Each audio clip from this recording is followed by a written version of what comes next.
আজকে পাঠ করব শীর্ষেন্দু মুখোপাধ্যায়ের লেখা গল্প নয়নচাঁদ। আশা রাখছি গল্পটি আপনাদের ভালো লাগবে। আমি হৈমন্তী, শুরু করছি আজকের গল্প।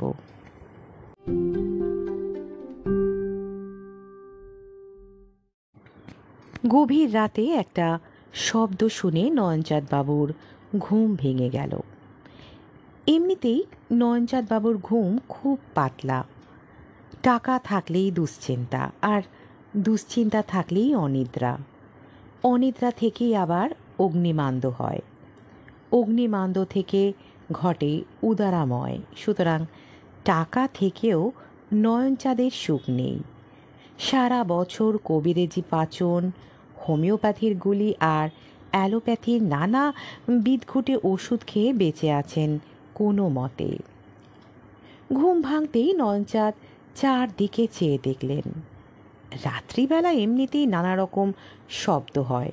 ইঁদুর দৌড়য়, আরশোলা খড়খড় করে, কাঠের জোর পটপট করে ছাড়ে, হাওয়ায় কাগজ ওড়ে, আরও কত কী। তাই নয়নচাঁদ তেমন ভয় পেলেন না। তবে আধো ঘুমের মধ্যে তার মনে হয়েছিল শব্দটা হয় জানলায়। জানলার শিকে যেন টুং করে কেউ একটা ঢিল মেরেছিল। বিছানার মাথার দিকে জানলার পাশেই একটা টেবিল, তাতে ঢাকা দেওয়া জলের গেলাস। নয়নচাঁদ টর্চ জেলে গেলাসটার দিকে হাত বাড়াতেই থমকে গেলেন। টেবিলের ওপর একটা কাগজের মোড়ক পড়ে আছে। নয়নচাঁদ উঠে বড় বাতিটা জেলে মোড়কটা খুললেন। যা ভেবেছেন তাই। ঢিলে জড়িয়ে কে একখানা চিঠি পাঠিয়েছে তাকে। সাদা মাটা একখানা কাগজে লাল অক্ষরে লেখা, নয়নচাঁদ, আমাকে মনে আছে? সামান্য দেনার দায় আমার ভিটে ঘুঘু চড়িয়েছিলে। শেষ অবধি গলায় গামছা বেঁধে আমাকে আত্মহত্যা করতে হয়। আমার বউ আর বাচ্চারা ভিখিরি হয়ে সেই থেকে পথে পথে ঘুরছে। অনেক সহ্য করেছি, আর না। আগামী অমাবস্যায় ঘাড় মটকাবো। ততদিন ভালো মন্দ খেয়ে নাও, ফুর্তি করো, গাও, নাচো, হাসো। বেশি দিন তো আর নয়। ইতি তোমার জনার্দন। নয়নচাঁদ ঠক ঠক করে কাঁপতে লাগলেন। তার শিথিল হাত থেকে চিঠিটা পড়ে গেল। চাকর বাকর বউ ছেলে মেয়েদের ডাকার চেষ্টা করলেন, গলা দিয়ে স্বর বেরোলো না। জনার্দনকে খুব মনে আছে নয়নচাঁদের। নিরীহ গোছের মানুষ, তবে বেশ খরচের হাত ছিল। প্রায় হ্যান্ড নোট লিখে নয়নচাঁদের কাছ থেকে সুদে টাকা ধার করত। কখনো টাকা শোধ দিতে পারেনি। নয়নচাঁদ মামলায় জিতে লোকটার বাড়ি ঘর সব দখল করে নেয়। জনার্দন সেই দুঃখে বিবাগে হয়ে কোথায় চলে যায়। মাসখানেক বাদে নদীর ওপারে এক জঙ্গলের মধ্যে একটা আমড়া গাছের ডাল থেকে ঝুলন্ত অবস্থায় তার পচা গলা লাশটা পাওয়া যায়। তার বউ ছেলে পিলেদের কি হয়েছে তা অবশ্য নয়নচাঁদ জানেন না। সেই ঘটনার পর বছর ৩-৪ কেটে গেছে। নয়নচাঁদের ভূতের ভয় আছে। তাছাড়া অপঘাতকেও তিনি খুবই ভয় পান। খানিকক্ষণ বাদে শরীরের কাঁপুনিটা একটু কমলে তিনি জল খেলেন এবং বাড়ির লোকজনকে ডাকলেন। রাত্রে আর কেউ ঘুমোতে পারল না। এই রহস্যময় চিঠি নিয়ে উত্তেজিত আলোচনা গবেষণা হতে লাগলো।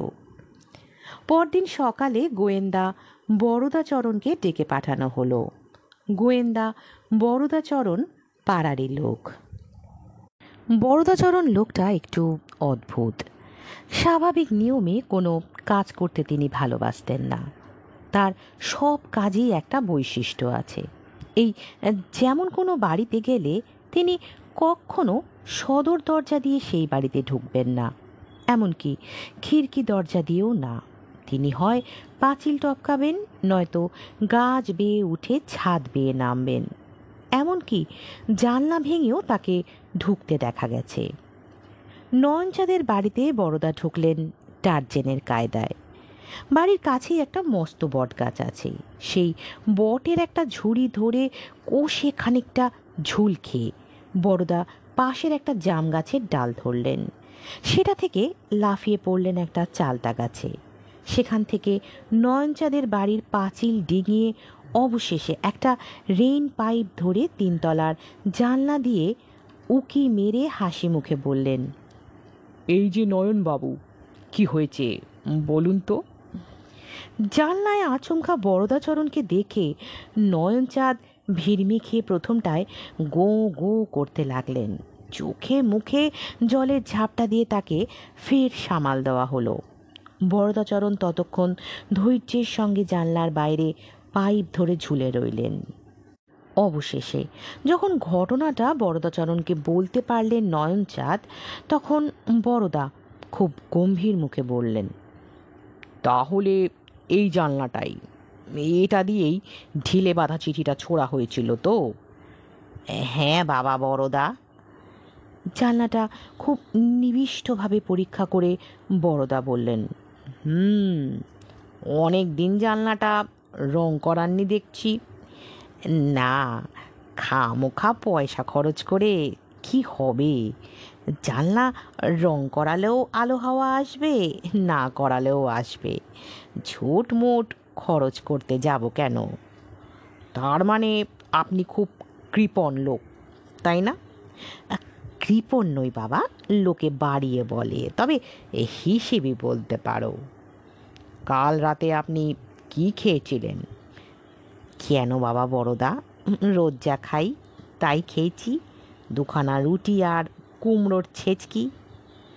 বরদাচরণ গম্ভীর হয়ে বললেন, আপনি খুবই কৃপণ, ভীষণ কৃপণ। না বাবা, কৃপণ নই, হিসেবে বলতে পারো। আমার ফিস কত জানেন? 500 টাকা, আর খরচাপাতি যা লাগে। নয়নচাঁদ ফের ভিড়মি খেলেন। এবার জ্ঞান ফিরতে তার বেশ সময়ও লাগলো। বড়দা বিরক্ত হয়ে বললেন, কৃপণ বা হিসেবে বললে আপনাকে কিছুই বলা হয় না। আপনি যাচ্ছে তাই রকমের কৃপণ। বোধহয় পৃথিবীর সবচেয়ে কৃপণ লোক আপনি। নয়নচাঁদ মুখখানা বেজার করে বললেন, পাড়ার লোক হয়ে তুমি 500 টাকা চাইতে পারলে তোমার ধর্মে সইল? আপনার প্রাণের দাম কি তার চেয়ে বেশি নয়? কিছু কমই হবে বাবা, হিসেব করে দেখেছি, আমার প্রাণের দাম 250 টাকার বেশি নয়। তবে আমি চললুম, ভিজিট বাবদ 20 টাকা আমার বাড়িতে পাঠিয়ে দেবেন। নয়নচাঁদ আঁতকে উঠে বললেন, যেও না বাবা বড়দা, ওই 500 টাকাই দেব ক্ষণ। বরদাচরণ এবার পাইপ বেয়ে নেমে সিঁড়ি বেয়ে ঘরে এসে ঢুকলেন। হাত বাড়িয়ে বললেন, চিঠিটা দেখি। চিঠিটা নিয়ে খুঁটিয়ে সবটা পড়লেন। কালিটা পরীক্ষা করলেন, কাগজটা পরীক্ষা করলেন, আতশ কাচ দিয়ে অক্ষরগুলো দেখলেন ভালো করে। তারপর নয়নচাঁদের দিকে চেয়ে বললেন, এটা কি জনার্দনেরই হাতের লেখা? ঠিক বুঝতে পারছি না, জনার্দন কয়েকটা হ্যান্ড নোট আমাকে লিখে দিয়েছিল, সেই লেখার সঙ্গে অনেকটা মিল আছে। বড়দা বললে, মনে হচ্ছে গামছাটা তেমন টেকসই ছিল না। তার মানে কি বাবা, এখানে গামছার কথা উঠে এলো কেন? গামছাই আসল। জনার্দন গলায় গামছা বেঁধে ফাঁসে লটকে ছিল তো। মনে হচ্ছে গামছা ছিঁড়ে সে পড়ে যায় এবং বেঁচে যায়। এই চিঠি যদি তারই লেখা হয়ে থাকে তো বিপদের কথা। আপনি বরং কটা দিন একটু ভালো খাওয়া দাওয়া করুন, আমন আহ্লাদও একটু করে নিন প্রাণ ভরে। তার অর্থ কি বাবা? কি বলছো সব? আমি জীবনে কখনো ফুর্তি করিনি, তা জানো? জানি বলেই বলছি। টাকার পাহাড়ের ওপর শকুনের মতো বসে থাকা কি ভালো? অমাবস্যার তো আর দেরিও নেই। নয়নচাঁদ বাক্যহারা হয়ে চেয়ে রইলেন। তারপর বললেন, জনার্দন যে মরেছে তার সাক্ষী সাবুত আছে। লাশটা শনাক্ত করেছিল তার আত্মীয়রাই। তবে তো আরও বিপদের কথা। এ যদি ভূতের চিঠি হয়ে থাকে তবে আমাদের তো কিছুই করার নেই। নয়নচাঁদ এবার ভ্যাক করে কেঁদে উঠে বললেন, প্রাণটা বাঁচাও বাবা বড়দা, যা বলো তাই করি। বড়দা এবার একটু ভাবলেন, তারপর মাথাটা নেড়ে বললেন, ঠিক আছে, দেখছি। এই বলে বরদাচরণ বেরিয়ে গেলেন। ফিরে এলেন 3 দিন পর। মাথার চুল উস্কো খুস্কো, গায়ে ধুলো, চোখ লাল। বললেন, পেয়েছি। নয়নচাঁদ আশান্বিত হয়ে বললেন, পেরেছ বেটাকে ধরতে? যাক, বাঁচা গেল।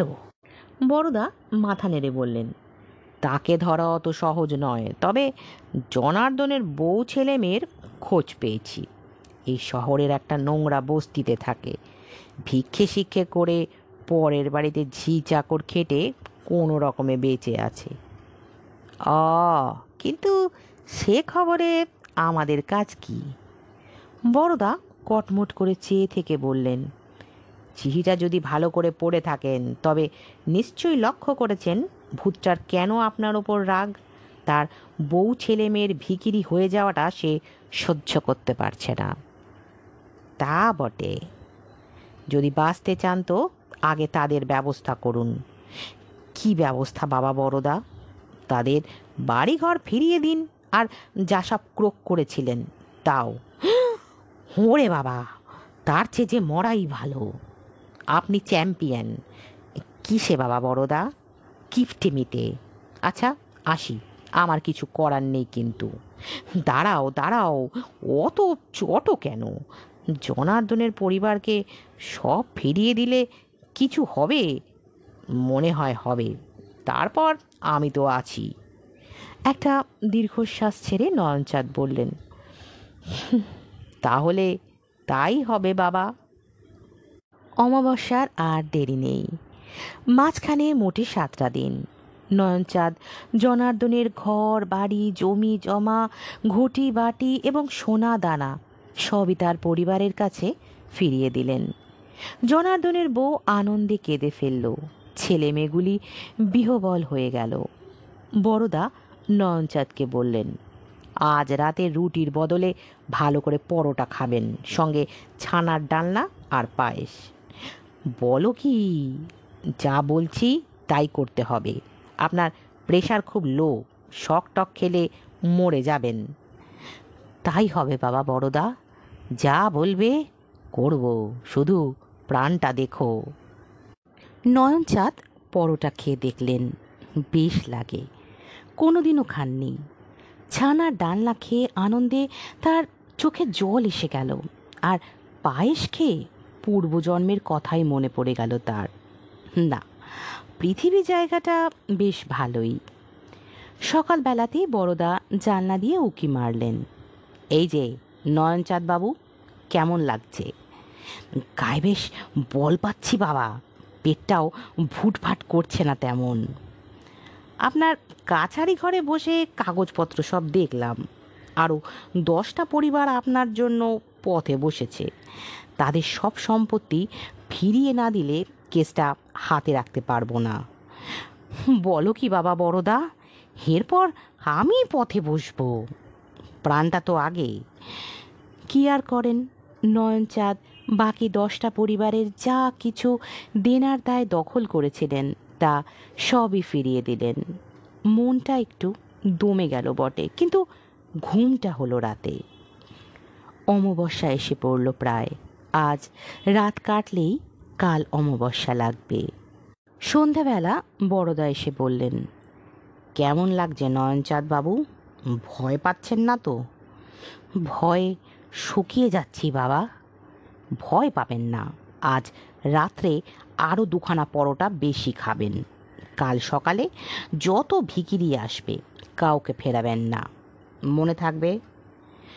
নয়নচাঁদ হাঁপ ছাড়া গলায় বললেন, তাই হবে বাবা, তাই হবে। সব বিলিয়ে দিয়ে লেংটি পরে হিমালয়ে চলে যাব, যদি তাতে তোমার স্বাদ মেটে।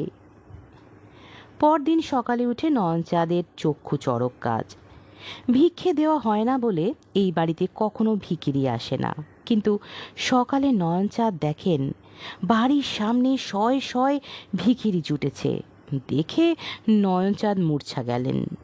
মূর্ছা ভাঙার পর বেজার মুখে উঠলেন। সিন্দুক খুলে টাকা বের করে চাকরকে দিয়ে ভাঙিয়ে আনালেন। ভিখিরিরা যখন বিদায় নিল তখন নয়নচাঁদের 1,000 টাকা খসে গেছে। নয়নচাঁদ মাথায় হাত দিয়ে বসে রইলেন অনেকক্ষণ। 1,000 টাকা যে অনেক টাকা। দুপুরে একরকম উপোস করেই কাটালেন নয়নচাঁদ। টাকার শোক তো কম নয়। নিজের ঘরে শুয়ে থেকে একটু তন্দ্রা এসে গিয়েছিল। যখন তন্দ্রা ভাঙল তখন চারিদিকে অমাবস্যার অন্ধকার। ঘরে কেউ আলো দিয়ে যায়নি। আতঙ্কে অস্থির হয়ে নয়নচাঁদ চেঁচালেন, হোঁড়ে, কে আছিস? কেউ জবাব দিল না। ঘাটটা কেমন সুরসুর করছিল নয়নচাঁদের, বুকটা ছমছম। চারদিকে কিসের যেন একটা ষড়যন্ত্র চলছে অদৃশ্যে। ফিসফাস কথাও শুনতে পাচ্ছেন। নয়নচাঁদ সভয়ে কাঠ হয়ে জানলাটার দিকে চেয়ে রইলেন। হঠাৎ সেই অন্ধকার জানলায় একটা ছায়ামূর্তি উঠে এলো। নয়নচাঁদ আর সহ্য করতে পারলেন না। হঠাৎ তেড়ে উঠে জানলার কাছে গিয়ে বললেন, কেন রে ভূতের পো? আর কোন পাপটা আছে আমার শুনি? আর কোন কর্মফল বাকি আছে? থোড়াই পরোয়া করি তোর? একটা টর্চের আলোয় ঘরটা ভরে গেল হঠাৎ। জানলার বাইরে থেকে বরদাচরণ বললেন, ঠিকই বলেছেন নয়নবাবু, আপনার আর পাপ টাপ নেই, ঘাড়ও কেউ মটকাবে না। অমাবস্যা একটু আগেই ছেড়ে গেছে বটে, তবে ফের অমাবস্যা আসতে আর কতক্ষণ।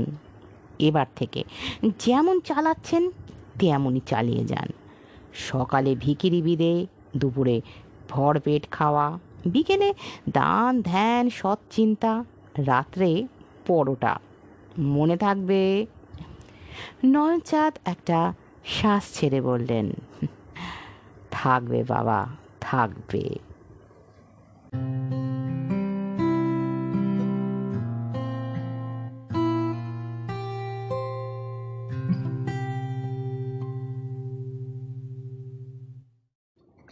এতক্ষণ শুনছিলেন মজার গল্প নয়নচাঁদ।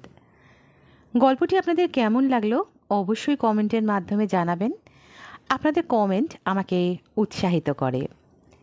গল্প পাঠ যদি ভালো লেগে থাকে তাহলে গল্পটিকে লাইক করবেন, আপনাদের আত্মীয় পরিজন বন্ধু বান্ধবের সাথে শেয়ার করবেন, আর আমার এই চ্যানেলটিকে সাবস্ক্রাইব করে পাশে থাকার অনুরোধ রইল।